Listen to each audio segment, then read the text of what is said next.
In the beginning, railways were conceived as open roads, like the turnpikes. Policemen were employed to regulate the traffic where required. However, as locomotives and rolling stock developed and became heavier, it was realised that some effective means of spacing the trains was required. A system of time interval was developed using line-side signals. The railways soon found to their cost that this system had inherent dangers and that a space interval, or block, was what was really needed.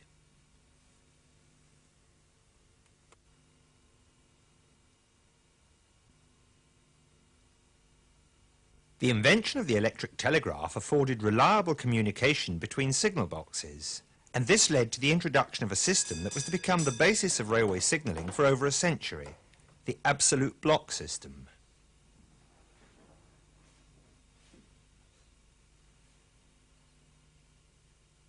Let's have a look at how the absolute block works. The signal box at A has a home signal and a section signal. The section of line between these two signals is known as station limits. In advance of this section signal, the line as far as the home signal at B is known as the block section. Only one train may ever occupy this block section at any one time. This then is the basis of the system.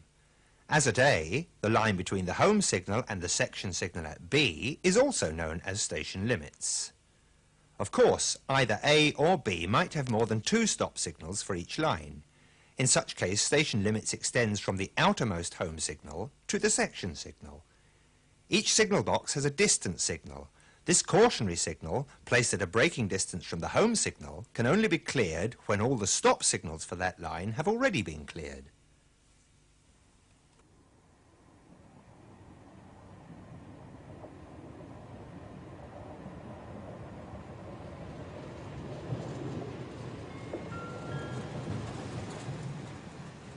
Now let's have a look at how a train is actually signalled on the absolute block.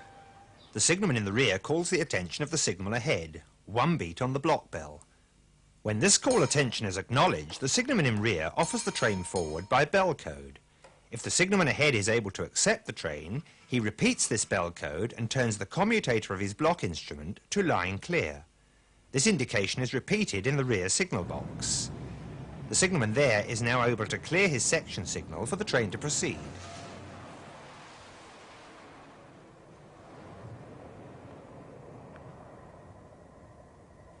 When the train passes into the block section, the rear signalman sends the train entering section bell code to the signalman in advance, who acknowledges and turns the commutator to train on line.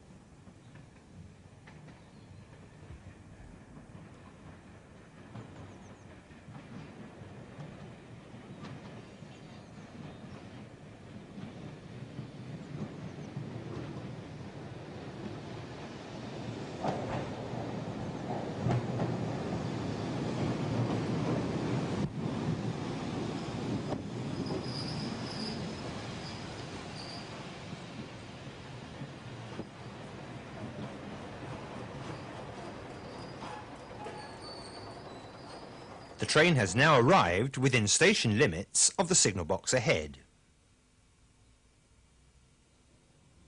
Only when the train has passed the clearance point or overlap as shown in the absolute block regulations, and the signalman has seen the tail lamp and thus knows the train to be complete, may he call the attention of the signalman in the rear and give the train out of section bell code, restoring the block instrument to the normal position.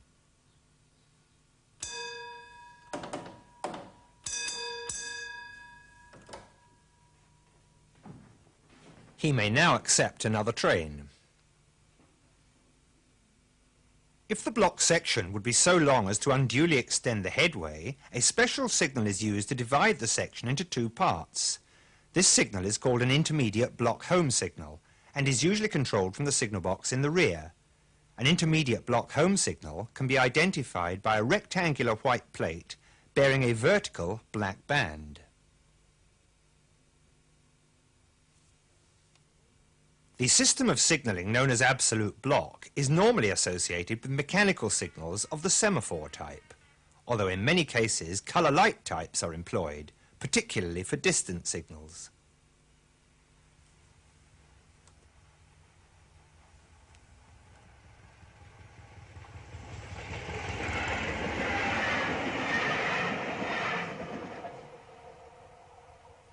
Let's begin by looking at some mechanical signals.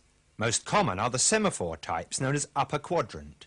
The signal arm is horizontal when the signal is at danger, or in the case of a distant signal at caution, and is raised through 45 degrees when the signal is cleared. A less common type, found principally on the western region, is the lower quadrant type, the arm of which is horizontal when the signal is at danger or caution, and is lowered through 45 degrees when the signal is cleared. Mechanical signals are usually operated by a system of wires and pulleys, and the actuating levers in the signal box are interlocked with each other as well as with those operating the points, so as to prevent conflicting movements being signalled in error.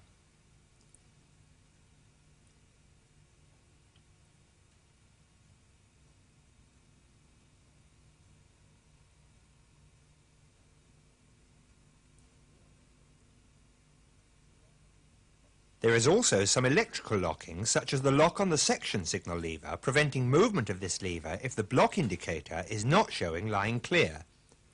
Where such electrical lock is fitted, the signal lever has a white band painted on it.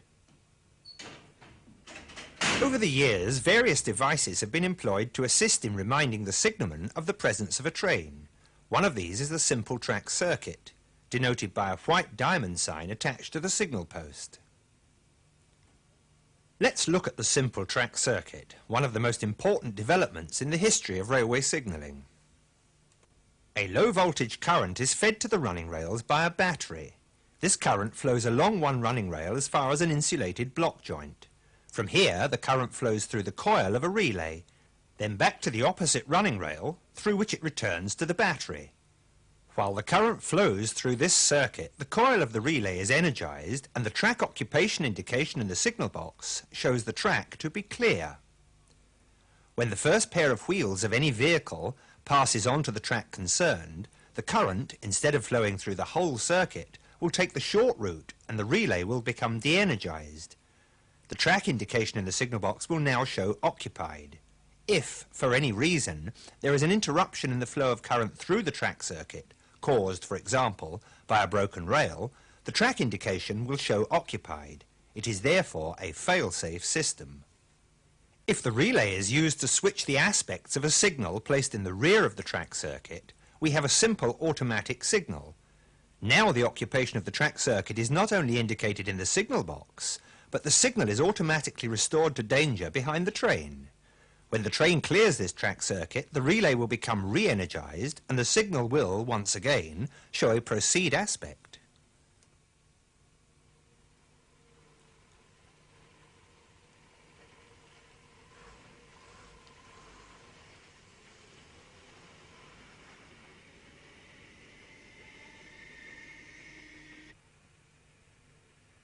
Here we have the basis of modern track circuit block signalling. Every signal section comprises one or more track circuits. Signals are controlled by the passage of trains if they are automatic, or restored to danger by the train if they are controlled. Because the occupation of each track circuit is visible to the signalman, it is no longer necessary to offer trains forward as in the absolute block system. They are simply described forward to the next signalling centre. As with the simple track circuit, the system is fail-safe. Any interruption in the flow of current through the track circuit will result in the replacement of the protecting signal to danger. Although mechanical signals are still to be found in some track circuit block areas, the system is almost universally associated with multiple aspect colour light signalling. This may be of the 2, 3 or 4 aspect arrangement according to line speed, signal spacing and headway characteristics. Let's have a look at the sequence of aspects displayed by each of these arrangements. In 4 aspect signalling we have a green aspect, line clear. two yellow aspects, preliminary caution, expect to find the next signal exhibiting a single yellow. The single yellow aspect, caution, tells us to expect to find the next signal at danger. The three-aspect arrangement has no provision for displaying preliminary caution, the sequence being green, one yellow, and red. Certain areas have multiple aspect signalling of the searchlight type.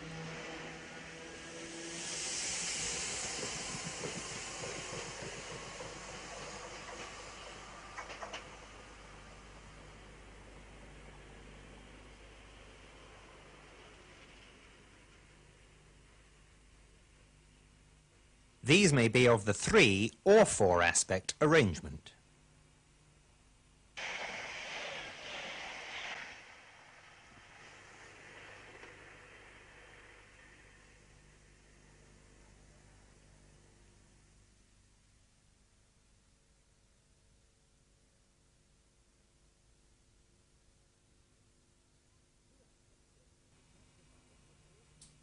Two-aspect signalling does not provide for a cautionary aspect on stop signals, and therefore these signals are preceded by a two-aspect colour light repeater, sighted at braking distance in the rear.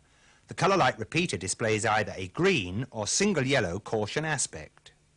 Where any stop signal cannot be sighted at a distance by the driver, perhaps because of curvature or an overbridge, a banner repeater signal is provided. Most of these are of the mechanical type, although some have been replaced by the fibre optic display. When the black band is displayed at 45 degrees, the signal ahead is showing a proceed aspect, either cautionary or clear. When in the horizontal position, the signal ahead is at danger. Now let's take a look at how signals are identified. The automatic signal, the one controlled purely by the passage of trains, is identified by an oblong white plate bearing a horizontal black band. The semi-automatic signal, which is normally controlled by the passage of trains but can be controlled from a signal box or ground frame when required, is identified by an oblong white plate bearing a horizontal black band above which is the word semi. The controlled signal carries only a plate indicating the signal box prefix letters and the signal number. Finally, the colour light repeater is identified by a plate bearing the number of the signal which it repeats, accompanied by the prefix D or suffix R. Lines operated by track circuit block may be unidirectional in the usual way, or they may be reversible, that is to say, signalled in both directions.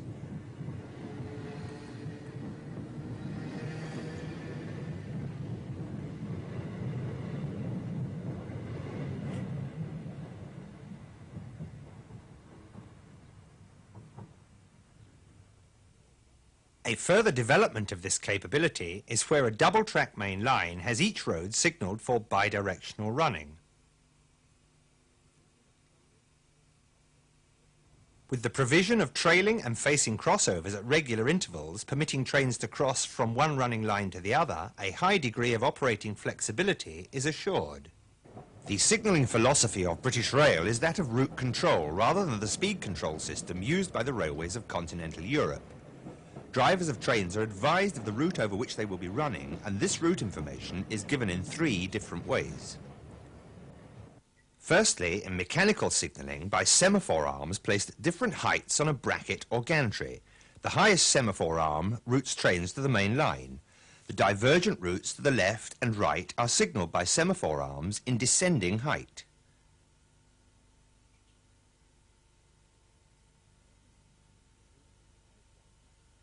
Secondly, by means of groups of 5 white lights above the main signal head, angled to conform to designated positions.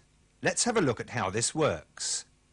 The junction indications are given position numbers, so, starting at the top left, we have positions 1, 2 and 3. Then from the top right, positions 4, 5 and 6. With a proceed aspect and no junction indication, the train is routed via the main line. Junction indication position 1 routes the train to the first diverging track to the left, position 2 to the second left, and position 3 to the third left. Junction indication position 4 routes trains to the first diverging track to the right, position 5 to the second, and position 6 to the third. Obviously, where a junction signal is required to indicate more than 7 routings, the maximum possible with standard junction indications, an alternative system must be employed. The so-called theatre-type route indicator is capable of exhibiting an almost unlimited number of numerical or alphabetical combinations. A common location for this type of junction indicator is at the approach to large stations having a number of platform lines. The most modern form of theatre-type indicator uses fibre optics to give a bright, high-resolution dot matrix display. This technology has also been used at some locations to replace standard 5 white light junction position indications.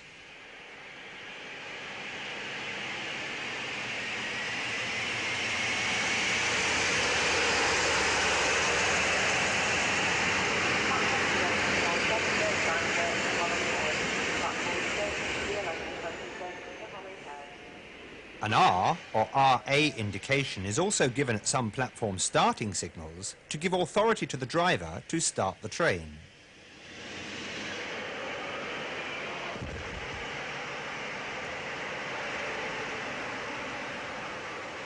In colour light signalling, where a divergent route is set which is subject to a speed which is restrictive by more than 10 miles per hour, a system of approach release is applied to the junction signal. In this system, the junction signal will not exhibit a proceed aspect until the approaching train has occupied a berth track circuit for a given interval of time. By this means, the retention of the junction signal at danger controls the speed of the train as it approaches the divergent connection. A more recent development has been the introduction of flashing yellow aspects to regulate the approach speed of trains to high-speed divergent junctions. The flashing yellow aspects will only be displayed where the divergent route is set. Let's go back and have another look. Where 4-aspect signalling is employed, the advance warning of approach to a divergent route will be 2 flashing yellow aspects. The next signal will display a single flashing yellow, and the junction signal itself may display a single steady yellow aspect with junction indication for the route set. In this case, drivers must expect to find the next signal at danger.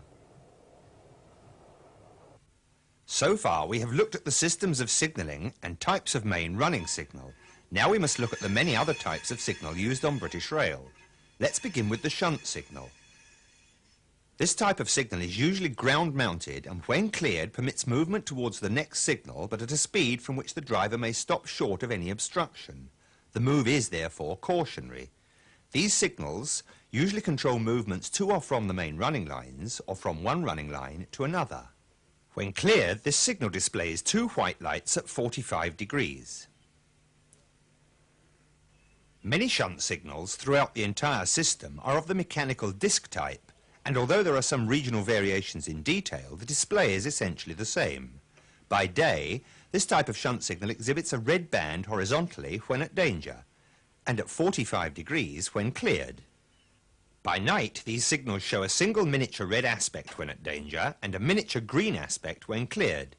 Where these signals are stacked one above the other, they give route information, reading top to bottom, left to right.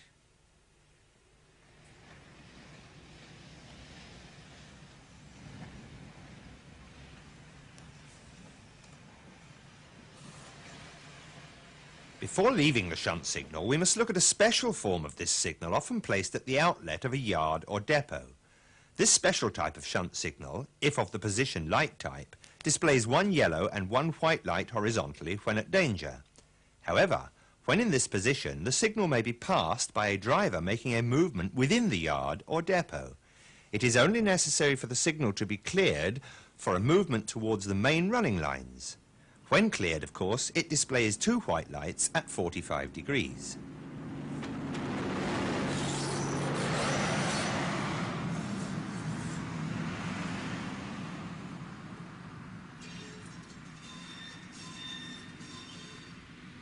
There is a mechanical disc version of this special shunt signal which displays a yellow horizontal band on either a black or white ground when at danger. It turns through 45 degrees when cleared in the normal way. Now let's look at some position light signals mounted below main running signals. These position light signals are normally out. When cleared, they display two white lights at 45-degree disposition. Such signals are used for draw-ahead movements or permissive working on platform lines. Let's have a look at permissive working on platform lines in detail. At locations where passenger trains are required to enter a platform line already occupied by another train, for example, where two separate portions of a train are to be coupled, the driver will be stopped at the signal protecting the rear of this line. After having stopped, the position light signal will be displayed together, if necessary, with route indication. The driver may now draw forward at caution, entering the platform line, but stopping short of the rear of the train ahead. At some locations, mechanical signals are still used for draw-ahead and permissive working on platform lines.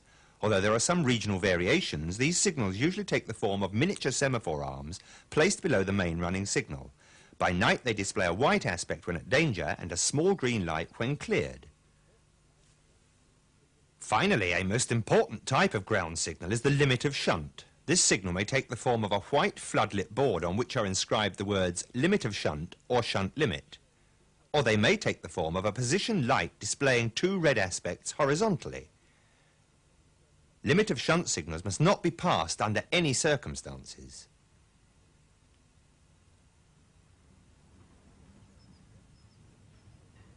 Many years ago it was recognised that some form of repetition of the signalling was necessary in the driving cab. British Rail developed the automatic warning system to satisfy this requirement. Where the automatic warning system is provided on track circuit block lines, the approach to each signal is marked by two magnets in a housing in the 4-foot way. The first of these two magnets is permanent, and via a receiver mounted on the train, it provokes a caution indication to sound in the cab in the form of a horn tone.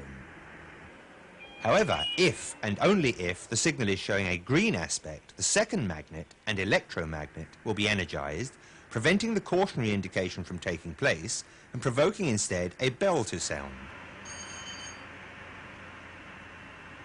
Together with these audible indications, there is a visual indication placed on the driver's control desk called the sunflower. When passing over each AWS housing, the permanent magnet will cause the indicator to display yellow and black segments. If the second electromagnet is energized, the signal will display a green aspect. The indicator will change to an all-black display. When the cautionary horn tone sounds, the driver has 3 seconds to cancel this indication by depressing the AWS cancellation button. Should he fail to do so, the system will provoke an emergency application of the automatic train brake.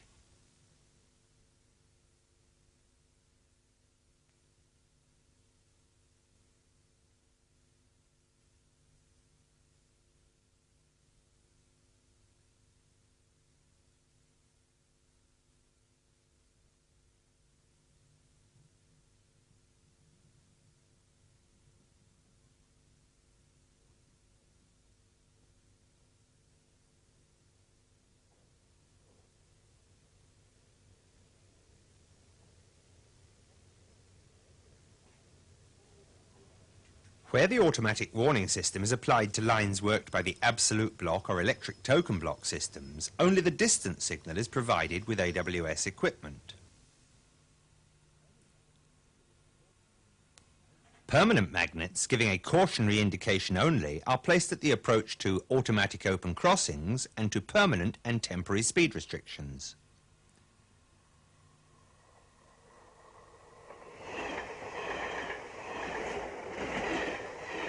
On single lines where the AWS equipment may be approached in the wrong direction, a line-side indicator is placed to advise the driver that he will need to cancel a cautionary horn tone.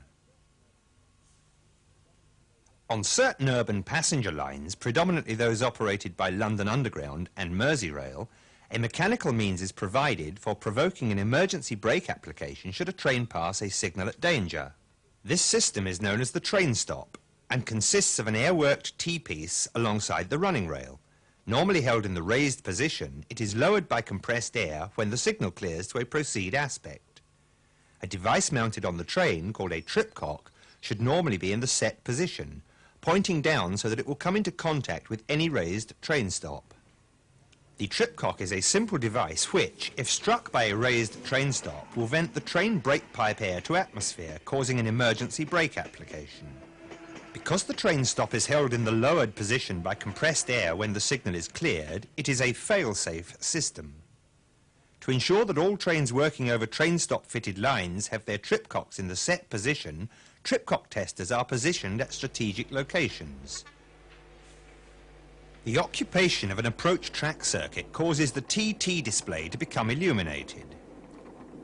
When the tripcock makes contact with a proving ramp, the TT display is extinguished, proving the tripcock to be in the set position.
Many of the secondary lines of British Rail were constructed as single lines. Since trains run over these lines in both directions, a very strict procedure must be used if the possibility of head-on collision is to be avoided.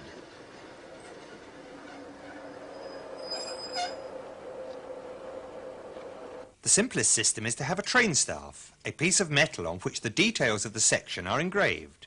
No driver may enter the single line section unless in possession of the train staff.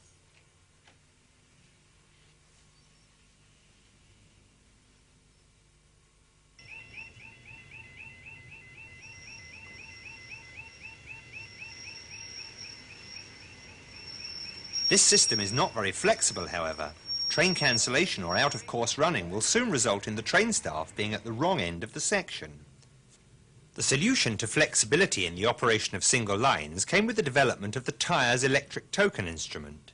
In this system, the signal box at each end of the single line has a stock of tokens which, like the train staff, are all stamped with the details of the section to which they apply.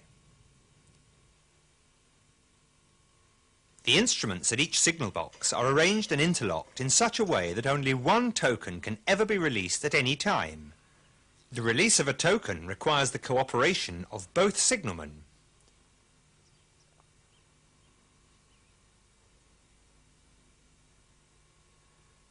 Let's have a look at the sequence of events as a train is signalled onto a single line worked by electric token block.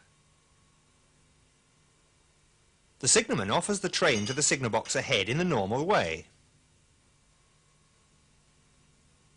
The signalman at this box, when accepting the train, holds the bell plunger in on the last beat, thus electrically releasing the token at the offering box. The signalman in rear is now able to clear the section signal for the train to proceed onto the single line.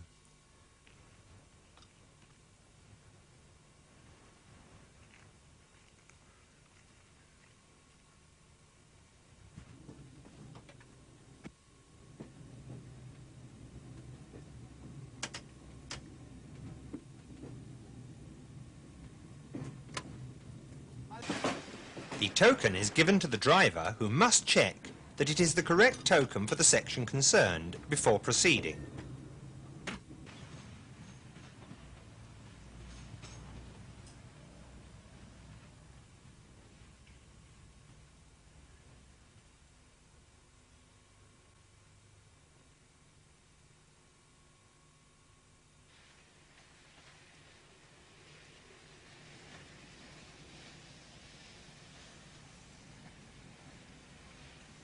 On arrival at the signal box in advance, the driver gives up the token to the signalman.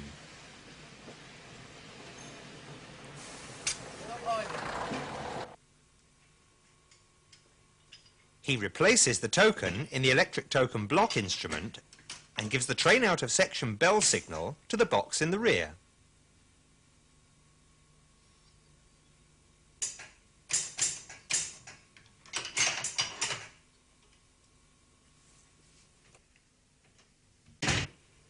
The procedure we have just looked at involves the issue of the token to the driver by the signalman directly. However, on certain lines operated at minimum staffing levels, a system of no signalman key token is employed.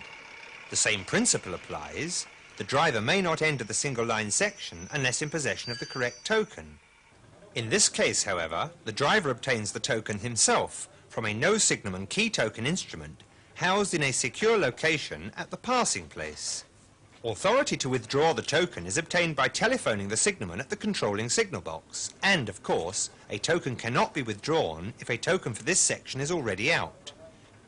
The signalman at the controlling signal box controls and monitors the occupation of the single line sections.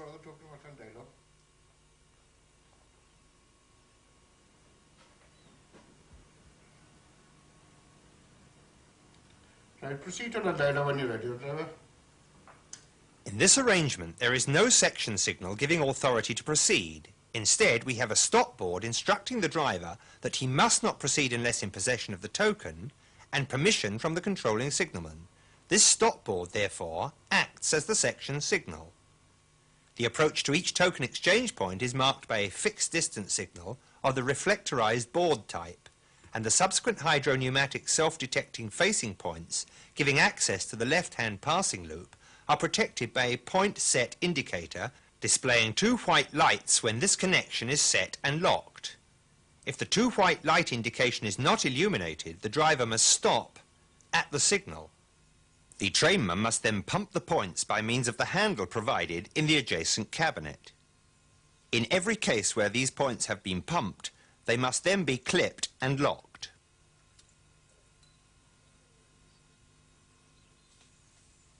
Once the train has passed clear of the facing connection into the passing loop, the driver will find a board marking the end of the single line section, and authority to proceed into the platform line if clear.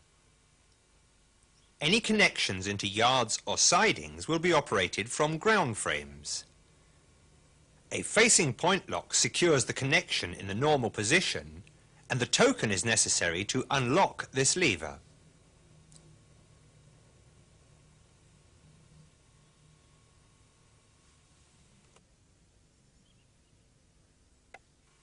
Should a driver experience a failure of the telephone when requesting authority to withdraw a token, he will find an alternative emergency telephone for this purpose in the vicinity of the token exchange point.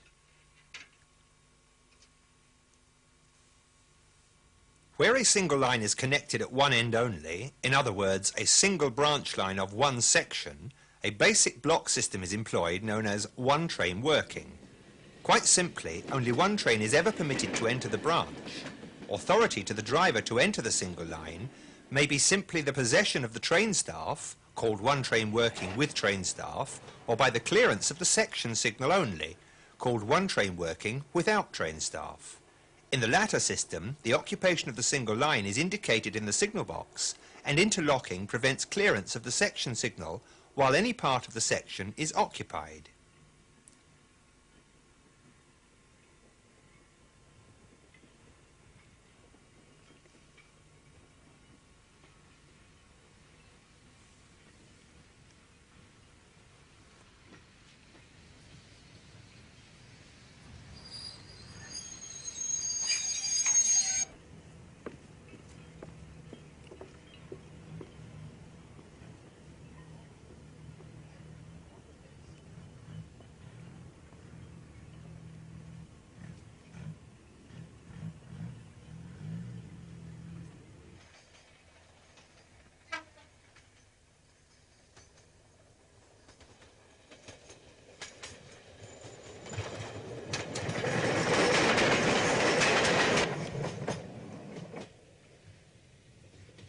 We have already seen how, in electric token block, the cooperation of both signalmen was necessary to permit a token to be withdrawn from an instrument. If this cooperative action is interlocked with the section signals at each end of the single line, whereby only one section signal may be cleared for a train to proceed in the predetermined direction, and this section signal may only be cleared for one movement, it is possible to dispense with the token, making clearance of the section signal the sole authority for the driver to occupy the single line.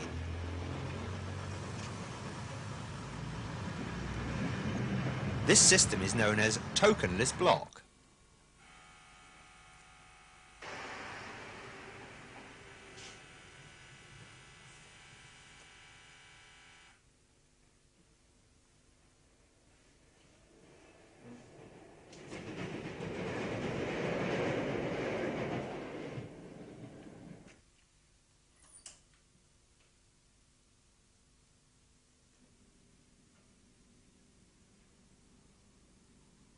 With the introduction of radio communication between train drivers and signalmen, it has been possible to develop a new form of signalling for remote rural single lines, the radio-electronic token block.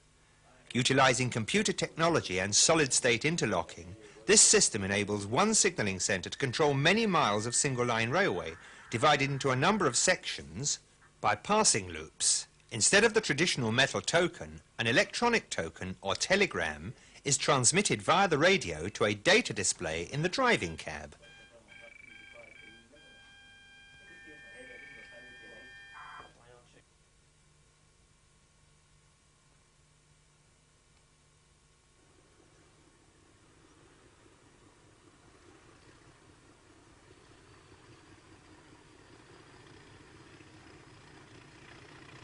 Let's have a look at how the radio electronic token block works.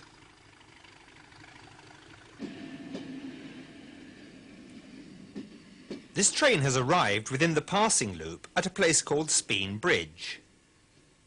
The driver pulls up to the stop board, which acts as the section signal for the single line ahead. He now calls the signalman by radio, giving his train reporting number and description. He must then state the train radio number. He advises the signalman of his location and requests the token for the single line section ahead. If he is in a position to issue the requested token, the signalman will tell the driver to depress his receive button. The electronic token or telegram will then appear as text in the data display. It will give details of the commencement and termination of the section. The driver now confirms receipt of the token and requests permission to proceed. Once permission is granted, he may pass the stop board and enter the single line.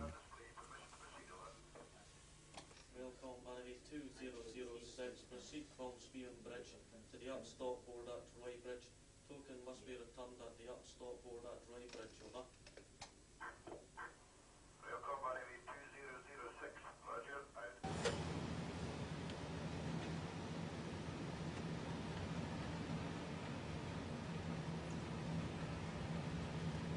However, the driver must now look out for the station limits board. And, once the whole train has passed this board, call the signalman and advise him. This most important action enables the signalman to issue a token in the rear section for a following train if necessary.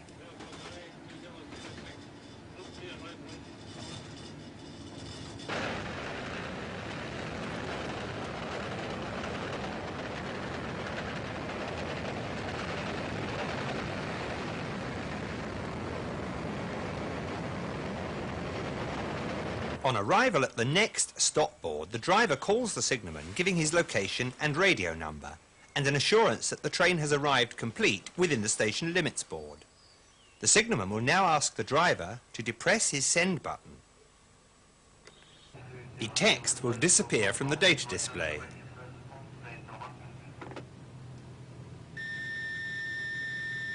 The token has now been returned to the signalling center.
The facing connections into passing loops on radioelectronic token lines are of the hydropneumatic type with point set indicators displaying a single yellow aspect when the connection is set for the passing loop.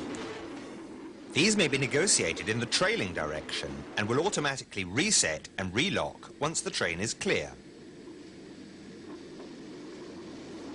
In the facing direction, no train may proceed beyond the point set indicator unless the yellow aspect is illuminated. The approach to each passing place is marked by a reflectorized type board distance signal, a braking distance in the rear.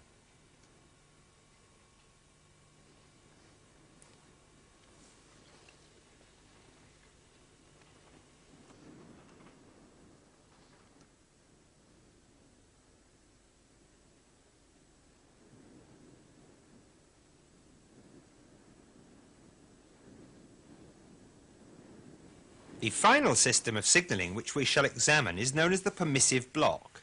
This system, which is never used for passenger trains, permits more than one train to enter the section.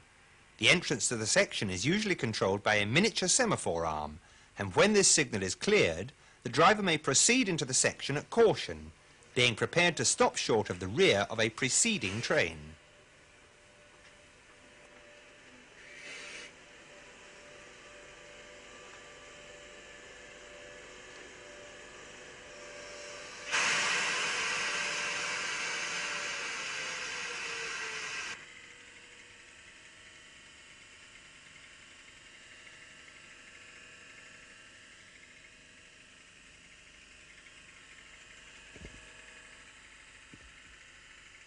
There has always been a vital need for communication between train drivers and signalmen. Sometimes, for example, in absolute block areas, it is necessary for a member of the train crew to go on foot to the signal box to remind the signalman of the presence of the train. The use of the trainman's call plunger, denoted on the signal post by the distinctive squashed D indicator, provided a fairly basic means of alerting the signalman. It simply rang a bell in the signal box. The signal post telephone was an obvious next step. It not only provided the means of alerting the signalman to the presence of the train, it enabled instructions to be transmitted.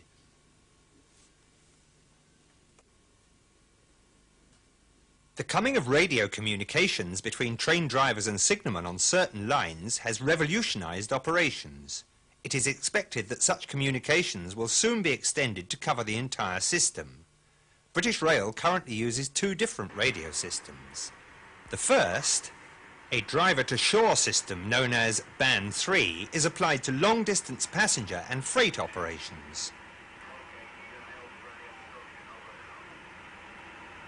The second, a driver-to-signalman system, has been developed exclusively for lines where passenger trains are operated by driver only. In both of these systems, communication is discrete. That is to say, it cannot be heard by drivers of other trains using the same radio channel. However, on both systems, the signalman may send out a general emergency call to all drivers.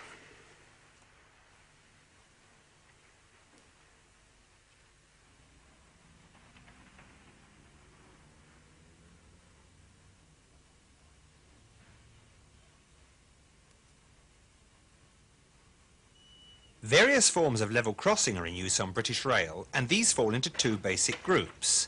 Those that are controlled from a signal box and are protected by fixed signals, and those that are automatic in operation, being controlled by the passage of trains. Let's have a look at the first group. Controlled level crossings are directly operated from a signal box, crossing box or ground frame situated immediately adjacent to the crossing. They may be of the old-fashioned swing gate type,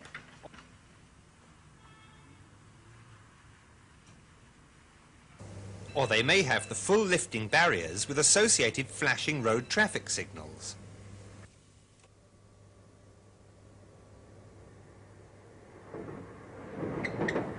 As we have said, this type of level crossing is protected by fixed signals, although some swing gate types on little used branch lines are protected only by distant signals, the gates themselves acting as the stop signal.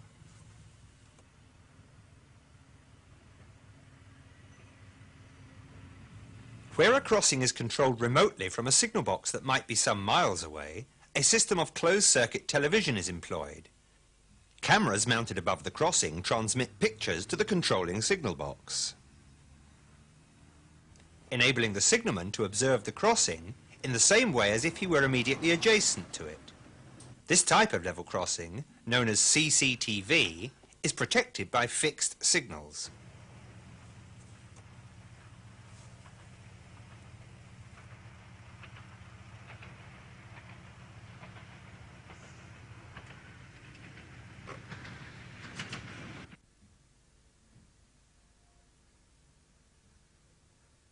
Now let's look at the second group, those controlled by the passage of trains.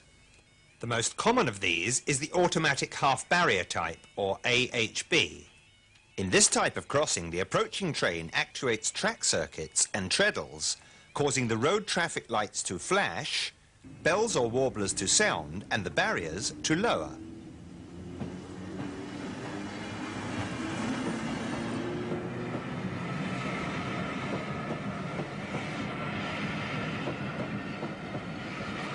When the train has cleared the crossing, the barriers will again raise, unless a train is approaching in the opposite direction.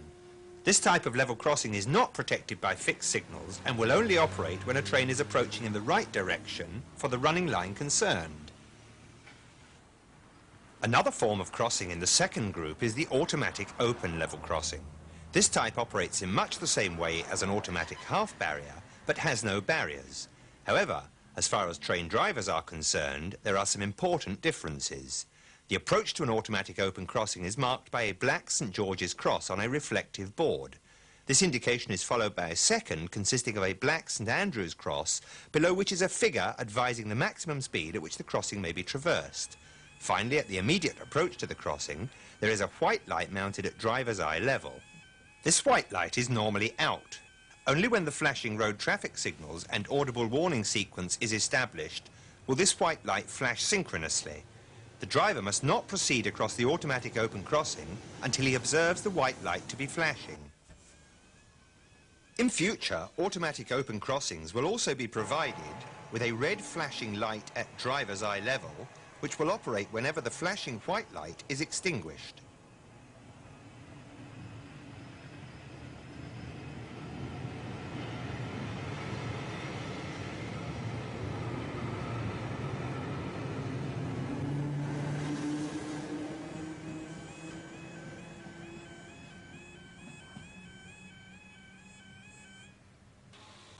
A type of level crossing found where very minor public roads or farm roads cross the railway is the type having miniature red and green warning lights provided for the road traffic. These miniature warning lights simply give indication of the approach of a train. The operation of the crossing is solely in the hands of the public.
Finally, a type of level crossing found where highways cross little-used freight lines is the trainman-operated crossing. In this type of crossing, a member of the train crew closes the gates or barriers, authorizes the driver to draw forward clear of the crossing, then re-secures the gates or barriers in the open position.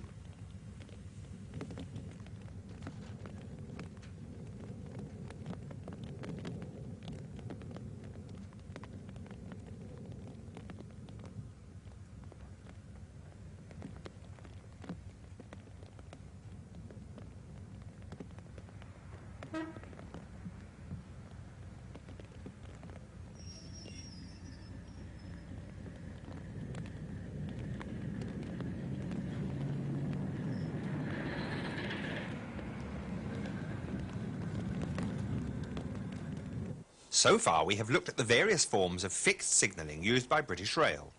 Where a signal is defective or cannot otherwise be cleared, a hand signalman may be positioned at the signal to relay the instructions of the signalman.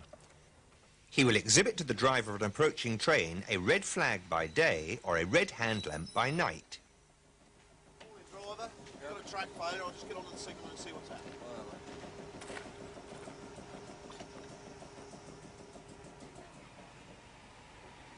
Hello, signalman. Hand signal on T29, got a train standing. When the signalman's authority to proceed has been obtained by telephone, the hand signalman will verbally instruct the driver, then exhibit a yellow flag by day or a yellow lamp by night. The driver will give one long blast on the horn, observe the instructions given to him, approach cautiously any points which are facing or any switch diamonds or swing-nosed crossing, ensuring these are in the correct position and not exceeding 15 miles per hour passing over them. He must proceed at such reduced speed as will enable him to stop short of any train or obstruction on the line.